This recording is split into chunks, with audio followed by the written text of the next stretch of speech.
तो teachers day का पहले तो अर्थ क्या होता है? अध्यापक दिवस है। अध्यापक दिवस है पहले तो ये, गुरु का दिवस है, जिस दिन हम आज के दिन अपने जितने भी आचार्यगण हुए हैं, जितने हमारे अध्यापक हुए हैं, जिनसे हमें जो जो शिक्षा मिली है, हम उन सब का स्मरण करें और उन सब के चरणों में प्रणाम करें। आपने किया?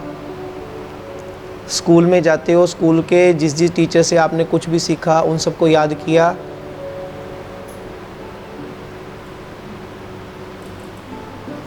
ये कुछ दिन जो विशेष क्यों बनाए गए हैं? ये नहीं, देखो हर दिन ही मदर्स डे है, हर दिन ही टीचर्स डे है, हर दिन ही फादर्स डे है, लेकिन हमने एक एक दिन क्यों रखा गया है? किस लिए बनाया गया है ये नहीं कि एक दिन स्पेशल। कम से कम उस दिन बैठ के आप उन सब के बारे में सोचो, विचार करो जिनसे आपने कुछ सीखा। उनको अपना श्रद्धा सुमन आप भेंट करो, उनके चरणों में मन से प्रणाम करो, श्रद्धा से उनके चरणों में झुको। जिससे आपने कुछ भी सीखा है वो आपके लिए एक अध्यापक है, आपके लिए गुरु है, उसका सम्मान होना चाहिए। अंतर हृदय से आप उसके प्रति आदर से, सत्कार से अपने शीश को झुकाएं। ये मैनर्स हैं, ये शिष्टाचार है, ये शालीनता है। हमारे भारत की संस्कृति यही सिखाती है। आज की तरह नहीं कि बच्चे इकट्ठे हुए और अपने टीचर्स की ही बारे में उल्ट शुल्ट बोलने लगे, होता है ना? नहीं, उससे पता चलता है आपका सलीका कितना है, आप कितने अच्छे स्कूल में पढ़ते हो, ये सब पता चलता है। सबसे पहला शिष्टाचार यही है कि आप बड़ों के प्रति आदर रखो। कम से कम जो दिन है उसके मुताबिक हर रोज़ रखो, लेकिन एक दिन क्यों चुना गया? कम से कम आप याद करो। जिससे आपको कुछ भी प्राप्त हुआ है, उस व्यक्ति का आपके ऊपर कुछ ना कुछ कृपा है, उस कृपा की अनुभूति करो। उस व्यक्ति को याद करो, उस आचार्य को याद करो, उस गुरु को याद करो, उस सदगुरु को याद करो। और एजुकेशन कौन कौन सी होती है? एक फॉर्मल एजुकेशन, एक इनफॉर्मल एजुकेशन। फॉर्मल एजुकेशन क्या है कि आपने जो स्कूल में ली, जहाँ जगह फिक्स है, जहाँ आपका सिलेबस फिक्स है, जहाँ आपकी टीचर फिक्स है, जहाँ आपका एक शेड्यूल फिक्स है ना? आपने एक निश्चित स्थान पर जाना है, स्थान निश्चित है, निश्चित टीचर से जाकर पढ़ना है। मैथमेटिक्स का टीचर है, फिज़िक्स का टीचर है, एक निश्चित समय पढ़ना है कि आपके स्कूल का समय 9 बजे से लेकर 2 बजे तक है, तो उसी समय के दौरान आप स्कूल में जाएंगे, पढ़ेंगे। आपका सिलेबस फिक्स है और फिर एक फ़िक्स इंटरवल के बाद आपका कुछ एग्ज़ाम होता है, आपको सर्टिफिकेट मिलता है, आप अगली क्लास में प्रमोट कर दिए जाते हैं। ये क्या है? Formal education. तो फिर वहाँ के फॉर्मल कुछ आपके टीचर्स भी होंगे, उनके प्रति आपका एक आदर भाव बनता है, उनके प्रति आपका एक सम्मान बनता है। जो पढ़ रहे हैं इस वक्त स्कूल में जा रहे हैं उनका भी, जो पढ़कर निकल चुके उनका भी, हम सबका भी, क्योंकि हम सब ने किसी ना किसी से कुछ ना कुछ सीखा है। और जो सीखेंगे अभी वो भी सम्मान करो। गोपाल नंदन जी, है ना? समझ आ रही है ना मेरी बात?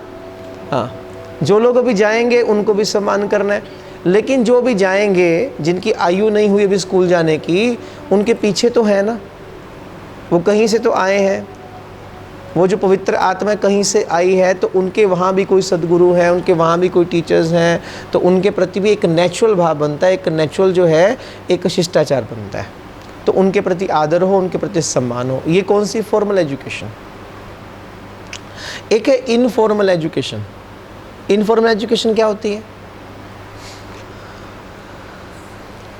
What is informal education?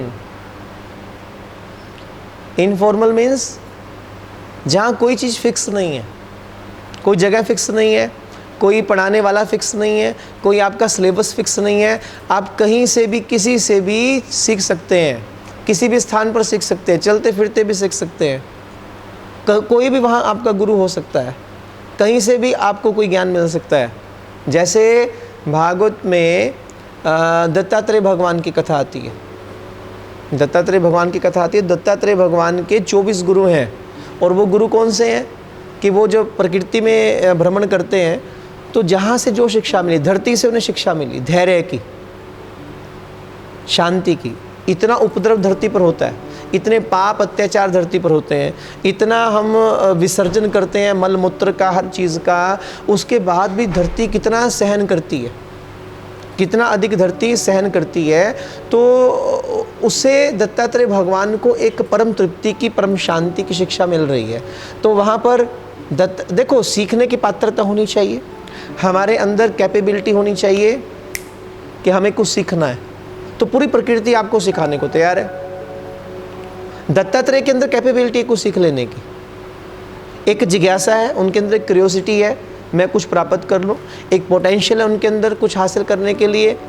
तो जहाँ उनकी निगाह गई, पात्रता थी, तो वहाँ से कुछ ना कुछ सीख लिया।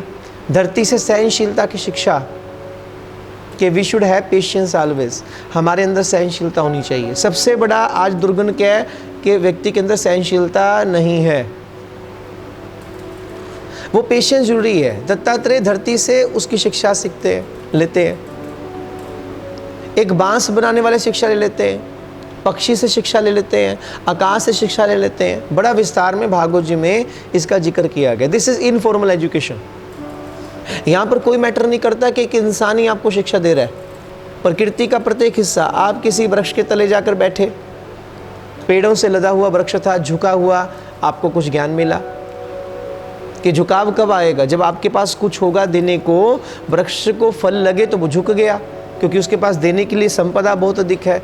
जैसे जैसे आपके जीवन में संपदा बढ़े तो आपने कुछ देना है, देने की एक शिक्षा जो है वहाँ से हासिल हो रही है, झुकने की एक जो शिक्षा है वो हासिल हो रही है। तो दिस इज़ इनफॉर्मल एजुकेशन। आप कहीं रास्ते पर जा रहे हैं, एक छोटे बच्चे को आपने देखा, मस्ती में मस्त है, खेल रहा है, कूद रहा है ना, कोई फिक्र नहीं है, कोई टेंशन नहीं है, आपको अचानक जागृति आई, कितना मस्त है, कितना मस्त है ये, उस मस्ती की शिक्षा आपको प्राप्त हो गई। तो उस वक्त वो एक बच्चा भी एक गुरु है, एक टीचर है, जहाँ से आपको कुछ भी हासिल हो गया, जहाँ से आपने किसी भी चीज़ को हासिल कर लिया, तो वो आपका क्या हुआ, आपको जहाँ से ज्ञान मिला वो आपका गुरु हुआ।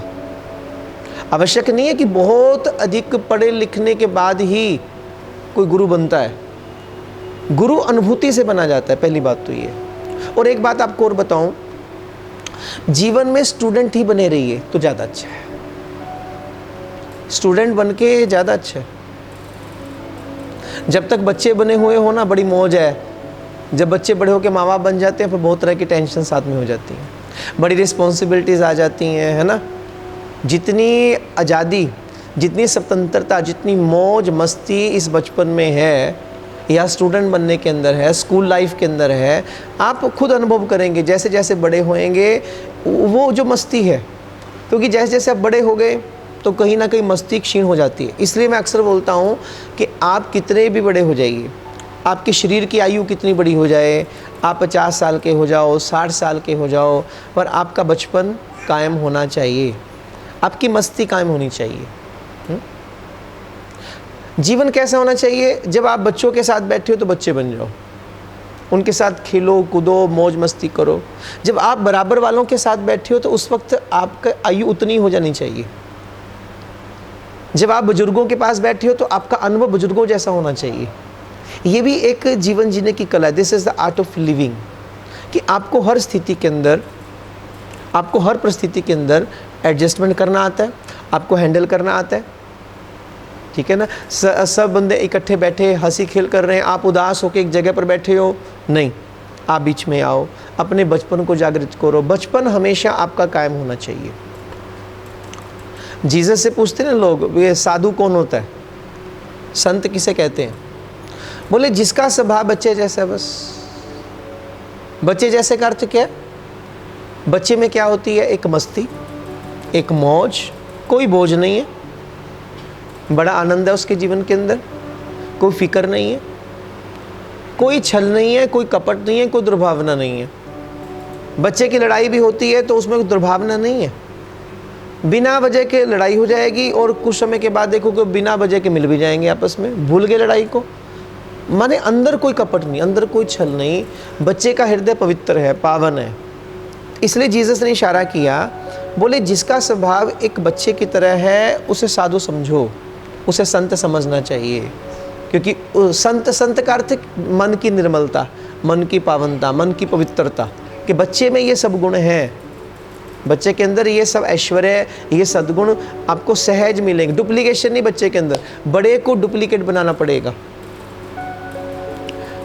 बनाना पड़ेगा कि नहीं? अभी मुझे बहुत गुस्सा चढ़ा हुआ हो अचानक कोई आ जाए 10 बंदे मिलने के लिए, तो आपको फटाफट ट्रांसफ़र करना है अपने आप को, वो भी व्यक्ति देखकर। अगर मान लो आपके पक्ष वाले व्यक्ति आ गए गुस्से के अंदर, जो आपकी सपोर्ट करने वाले हैं, तो आप गुस्सा और चढ़ा लोगे। और आप ये देखते हो कि जो सामने आने वाला है, कहीं पर्सनैलिटी आपकी डाउन ना हो जाए, तो आप अपने गुस्से को ट्रांसफ़र करोगे, एकदम डुप्लीकेशन लेके आओगे, व्यवहार को बदलोगे, एकदम शांति से बैठ जाओगे, चेहरे पर हंसी बनाओगे, सहज नहीं होगी, वो डुप्लीकेट होगी, प्रदर्शन होगा। इसलिए बचपन कायम होना चाहिए ताकि आपकी सहजता कायम हो। बच्चों में सहजता है, बिल्कुल सहजता।